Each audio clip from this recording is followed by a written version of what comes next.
The Advaitin sage Nisargadatta Maharaj said, pleasure is pain in disguise. So Ramesh Balsekar, his disciple, another modern sage, said, pain and pleasure are the interconnected opposites over which we have no control. So, what that means is that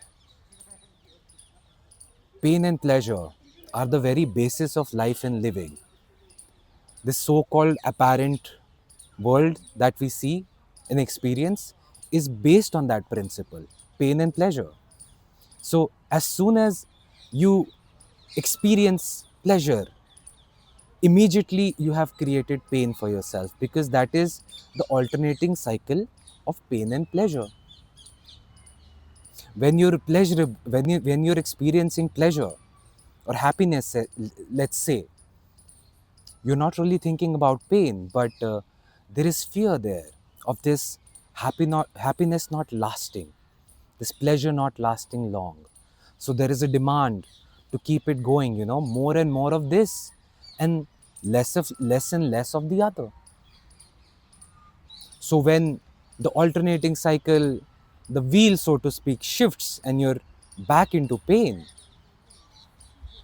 then there is again this desire, oh, I want to be free of this. So, in this cycle of pain and pleasure, what happens is we tend to create preferences and an attachment to an outcome, that life should always be pleasurable, more and more of this and less and less of the other, which is ridiculous, because life as we know it and experience it, I mean, you can also look into your life. There's always pain and then there is pleasure. First you experience pleasure and then you fear, oh, this pleasure is going to be taken away from me. And when it is taken away from you, you start experiencing pain. And when you experience pain, you're you want to escape that, run away from it. You have a desire to be free from the pain and go back into pleasure.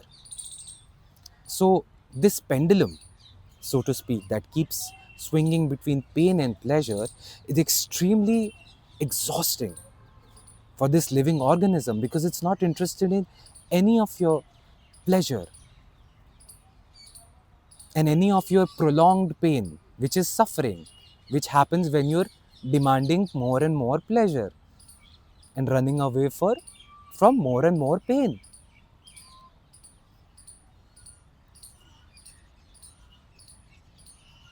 There was a boy who once asked me in a cafe, he was like, I think I was speaking about something about money flowing in and money flowing out, like it's a very organic, spontaneous process, and one should not cling to it, so to speak, let it flow.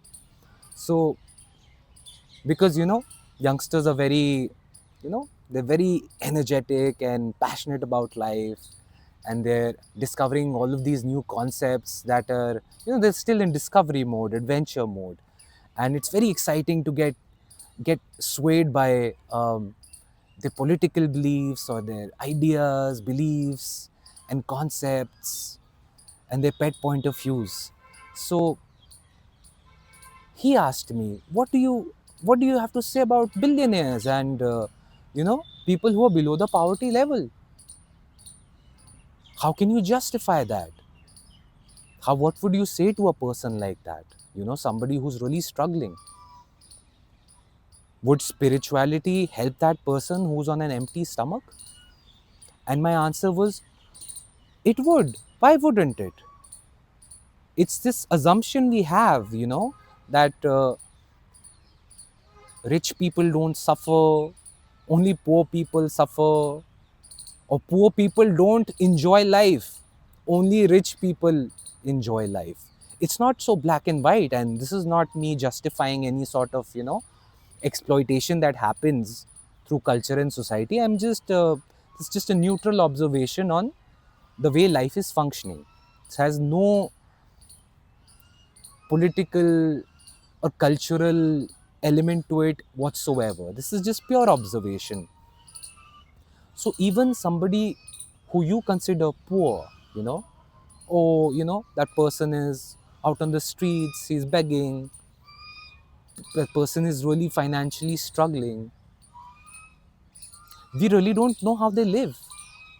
We are very secure and comfortable in our lives, and because we feel guilty about it, sometimes we try to push it onto the poor, our own filters. If I was in that position, I would be suffering, but you're not in that position. So what you're calling empathy is just a sort of self-involvement. You're too consumed by your own experience to see what is actually happening. Maybe they are enjoying life. They're even with limited means. Their life is a celebration. They enjoy moment to moment.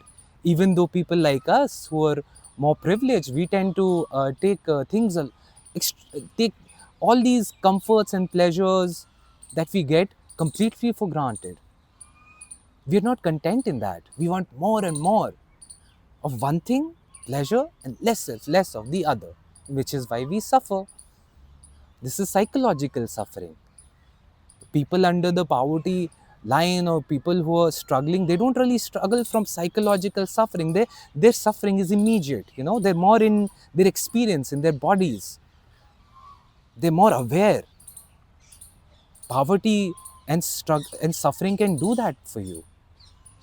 So anybody who is suffering, if they accept that suffering, they will, because they are aware of pleasure, they have experienced pleasures in life, they will experience the pleasure in a more heightened way than before. If the suffering has been for a long period of time, when pleasure comes, even a micro pleasure will feel like a macro pleasure. And for a person who has been having a lot of pleasure, enjoying all the comforts, even a micro pleasure, even a macro pleasure will be a very micro pleasure. It will feel very empty. You see, it's not so cut and dry. It's not so black and white.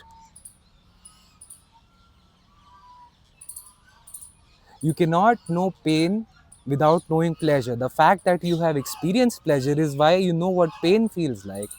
And because you have experienced pain, you know what pleasure feels like. And that is universal to all human beings, beyond their social, economic, and financial status and position in society. This is a human experience that I'm talking about. So attachment to pleasure, making it, demanding it for it to run its course longer than the norm, or avoiding pain, not wanting to experience it, pushing it under, and pining for more pleasure will create suffering, because each of the pleasure and pain essentially are just sensations in the body.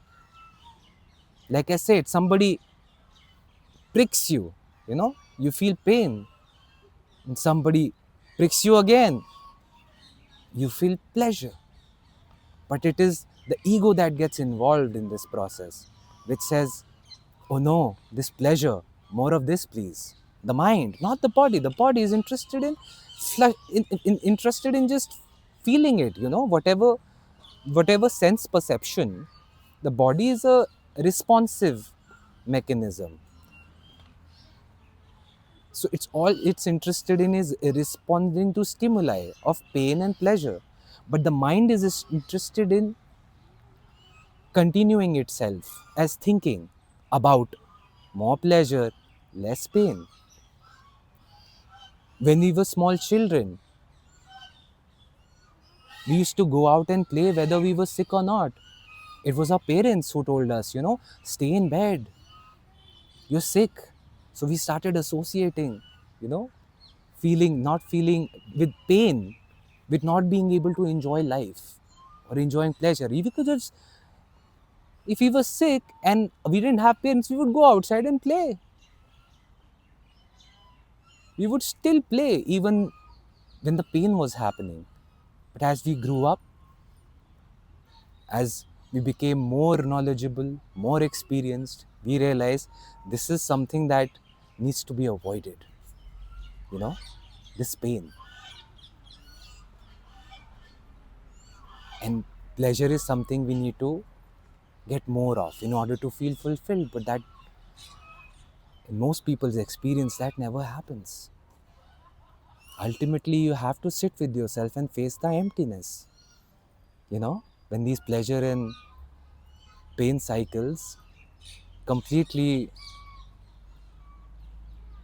make you surrender and you wonder, what is this about? What is life about? Why do I keep chasing after pleasure and avoiding pain?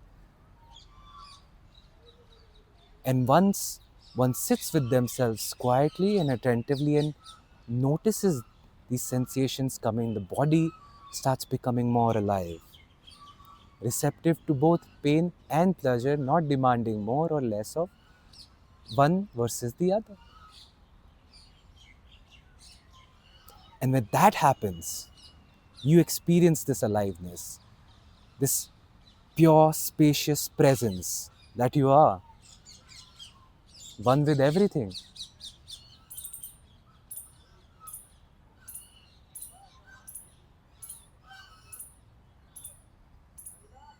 one with the universe, one with life. Because ultimately, you're not living your life. Life is being lived through you based on nature's law, cosmic law that you can never understand. All you can do is accept. And that comes with accepting both pain and pleasure as interconnected, interrelated too, not separate. Behind every happiness, there is unhappiness. And behind every unhappiness, there is a happiness.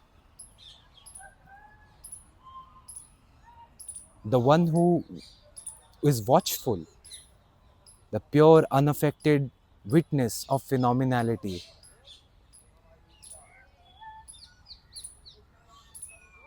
that is your true nature.